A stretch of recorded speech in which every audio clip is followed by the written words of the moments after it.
साल 2023 मॉस्को के ऊपर रात का अंधेरा छाया हुआ था। तभी रूस की राजधानी के दिल में मौजूद क्रेमलिन के ऊपर अचानक ड्रोन दिखाई दिए। कुछ ही पलों बाद आसमान में धमाके हुए और पूरी दुनिया में एक सवाल गूंज उठा। क्या किसी ने रूस के राष्ट्रपति व्लादिमीर पुतिन को निशाना बनाने की कोशिश की है? यह पहली बार नहीं था जब पुतिन की सुरक्षा को लेकर दुनिया भर में चर्चा छिड़ी हो। पिछले 2 दशकों में उनके खिलाफ कई कथित हमलों और साजिशों की खबरें सामने आ चुकी हैं। लेकिन हैरानी की बात यह है कि दुनिया के सबसे विवादित और प्रभावशाली नेताओं में से एक होने के बावजूद पुतिन आज भी सुरक्षित हैं। आखिर कैसे एक ऐसा व्यक्ति जिसके फैसले वैश्विक राजनीति, युद्धों और अंतर्राष्ट्रीय संबंधों को प्रभावित करते हैं, हर दिन संभावित खतरों के बीच रहकर भी बचा रहता है? क्या इसकी वजह सिर्फ हजारों सुरक्षा कर्मी हैं या फिर इसके पीछे छिपा है एक ऐसा सुरक्षा तंत्र जिसके बारे में आम लोगों को बहुत कम जानकारी है? कहा जाता है कि पुतिन की सुरक्षा केवल बॉडीगार्ड्स तक सीमित नहीं है।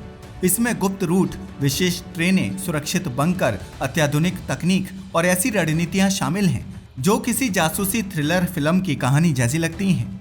आज हम जानेंगे उस सुरक्षा कवच की कहानी जिसने वर्षों से दुनिया के सबसे शक्तिशाली लोगों में से एक को हर खतरे से बचा कर रखा है। यह कहानी है व्लादिमीर पुतिन और उनके रहस्यमयी सुरक्षा व्यवस्था की। वैसे तो 1990 का दशक रूस का सबसे दर्दनाक और खतरनाक दशक रहा है, क्योंकि इसी दशक में सोवियत संघ टूट गया, उसके कई टुकड़े हो गए और कई सारी चीजें अलग हो गईं। लेकिन इसी दशक में रूस को एक ऐसा इंसान मिला जिसने रूस की खोई हुई पहचान को न केवल वापस दिलाया बल्कि आज उसे फिर से महाशक्ति बनाने की ओर कदम बढ़ा रहा है। दरअसल यह साल था 1999 का, जब एक रिलेटिवली अननोन इंसान को बोरिस येल्त्सिन ने रूस का प्रधानमंत्री बना दिया था। बोरिस के इस फैसले पर बहुत से सवाल उठाए गए, मगर वे अड़े रहे। अगर उस इंसान की बात करें तो ये आदमी कोई और नहीं बल्कि व्लादिमीर पुतिन था।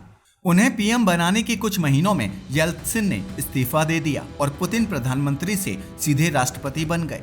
यहीं से शुरुआत होती है एक ऐसी जर्नी की जिसने डेमोक्रेसी को धीरे धीरे कंट्रोल सिस्टम में बदल दिया, जिसका अंदाजा आप इस बात से लगा सकते हो कि आज रूस में मीडिया कंट्रोल में है, अपोजिशन दबाव में है और लोगों को मरवाना, गायब करवाना इनके लिए खेल जैसा है।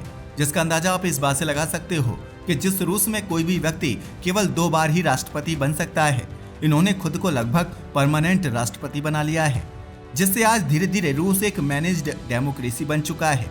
पुतिन की बात की जाए तो उनके रूल में अपोजिशन होना आसान नहीं है।